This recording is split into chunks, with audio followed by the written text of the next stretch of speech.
Hey everybody, this is 3Skate and this is another pickup video. I know I haven't uploaded anything for a while. Just a lot of personal stuff's been going on. Nothing bad. Everything's been going well. So here we go. I can't really waste that much time because I want to make sure I try and get all this done in about 10 minutes. Hopefully, I'm betting on that. So here we go. First thing I got is a Sonic the Hedgehog t-shirt. I got this from the Power Up Rewards section at GameStop, and fits me pretty well. There's no tag in the back, but what there is basically like an imprint of a tag. So I don't know if you can see that, but it's a really cool shirt. I really do enjoy it. Definitely worth it. There we go. Next is Legend of Zelda Ocarina of Time 3D. It's a great remake, by the way. That's what kind of made me upset about the Rayman game. I thought that was pretty disappointing. I thought it would be a lot better. I didn't think it would be a port. I thought it would be like a remake from the ground up, like this game is. That would have been amazing. But yeah, you got two different versions. You got the original one and the Master Quest, which is pretty difficult for me because I never played it. But what makes it kind of bad for me is that I wish they would have arranged the music for the Master Quest, since you know it's a different experience.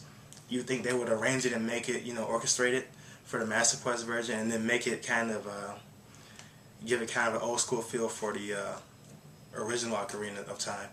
But it's a good game nonetheless, and I really do enjoy it. I gotta get through it. Master Quest, man, it's a pain for me.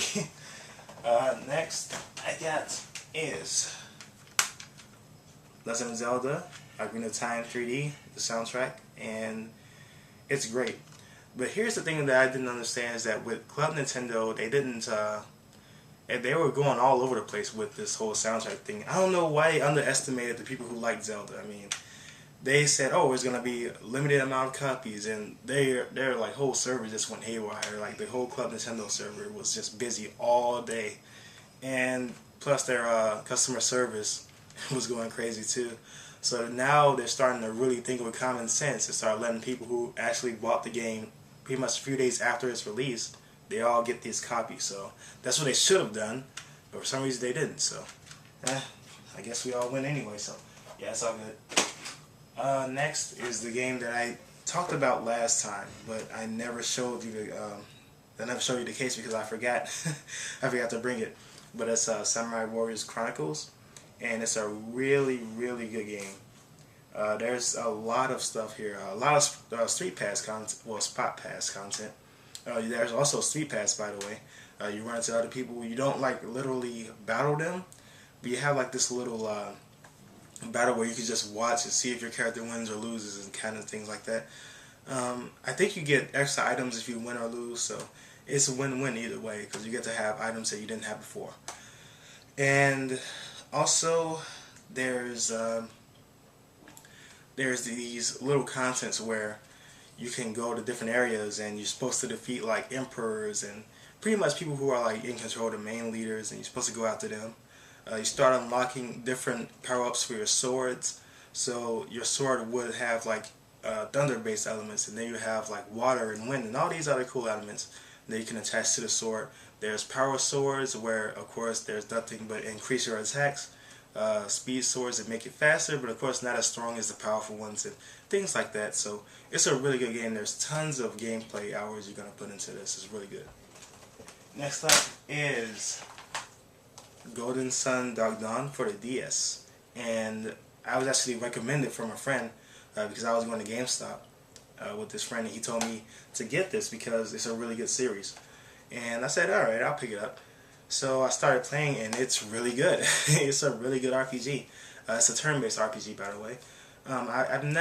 I was never like really into the turn-based series for a while, and I'm starting to get back into it because, mainly because I'm still curious about it. I've never really played RPGs in general, so the fact that I haven't really played this genre is what makes me even more curious to play it. So it's a really good game. It definitely has a lot of puzzle elements where it focuses on your psi energy. Where if you see a boulder and it's far away and you gotta do these little platform segments, your psi energy can help move the boulder towards you, and you can jump on the boulder and then get to the other side. So really cool stuff like that. I really do like the puzzles in this game, and the battle system is great. Pretty traditional battle system. Nothing, no type of extra things about it.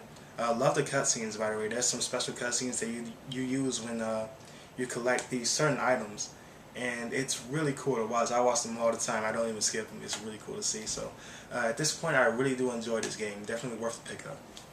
And next up, don't know if I talked about this earlier, but Tekken 6, and it's pretty fun. I'm not used to the scenario mode.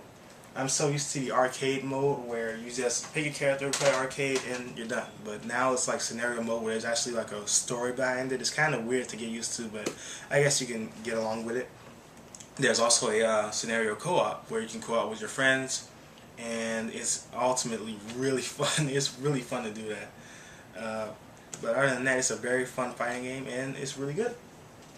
Next up, Legend of Zelda, Twilight Princess, and this is the it's not, I keep saying Player's Choice, I'm so used to the GameCube thing, but it's called Nintendo Selects, and you can get this for about 20 bucks. Here's the thing that I didn't understand, and here's the thing that's really irritated me, is that with GameStop, they sold this game for about 30 bucks before this came out. When this came out brand new, they took the price down to 17 bucks. I mean, and I went over there and I was like, I'm just going to buy this brand new. So I go over to the cashier. He's like, oh, do you want a pre-owned one for 17 bucks? No, I don't want a pre-owned one. I'd rather get a new one for 20 bucks. I mean, God, now you want to lower the price. Now, when they do this with Smash Brothers and Mario Galaxy, all their prices that range from like 40 to 50 bucks, they're going to be trimmed down to 20, and it's going to be ridiculous. So I'm just going to wait until those come out, and then I'll just buy the Nintendo Select one since it's brand new. Next up is Batman Arkham Asylum. This game is pretty much the best Batman game for me. For one thing, it focuses more on not only beat 'em ups, but it offers more of a detective feel, which was missing with the other Batman games. It was offered more as a beat 'em up, and this one offers like a well balanced for detective work, where you just do you search around looking for clues, you find DNAs for criminals that you want to look for, you track those DNAs down and see exactly where they're located, things like that. There's also pretty cool things that you can do when you save people. You pretty much talk to them and get to know information. I guess it offers more like a Metroid feel, because you get all these upgrades, and you can't access this place until you get this upgrade. Then you gotta go back, you gotta backtrack. There's also Riddler's puzzles, where you have to look at these little you have to read these puzzles and see exactly where these things are located. It's like these little question marks located all over the place, and you gotta look around to see if you can solve the puzzles and stuff like that. So it's a really good game. I really do enjoy it. Hopefully I can beat this before Arkham City comes out, because I really want to get that too. Next up, Sonic Colors, and this is one of the best Sonic games out right now. It's really good, and pretty much the title pretty much explains it. It's colorful, really colorful game. You have I think about 6 planets that you can explore, and it's really cool how they do it. I don't understand why they have this little alien thing for his boost. I've never understood that. Maybe it was just a cheap way of just adding something. But other than that, it's really good. It offers more of a 2D feel than 3D, which was something I didn't understand. I thought it would be like 50-50, like how they did with Sonic Unleashed. But on this, it's more 2D than 3D, and that's not bad at all either. The thing I didn't like was that they pretty much force you to do a lot of Sonic's techniques, like it was so hard for me to say that, like his drift. They pretty much force you to use them, where you'll go straight down and then you see this icon where you have to hold the B button, and then you gotta hold the right button. You gotta go to the right and he'll do the drifting, and you can only do that temporarily. You're not like fully functioned to do that, which was something I never understood. Also with this quick step, you can't do that automatically. You're pretty much forced to do them. So that was something that was kind of weird. I hope they don't do that with the future Sonic games. But other than that, it's a really good game. If you weren't really into the Sonic games after the Adventure series or whatever, if you were kind of lost, I really hope that you would go out and get this because this is really good.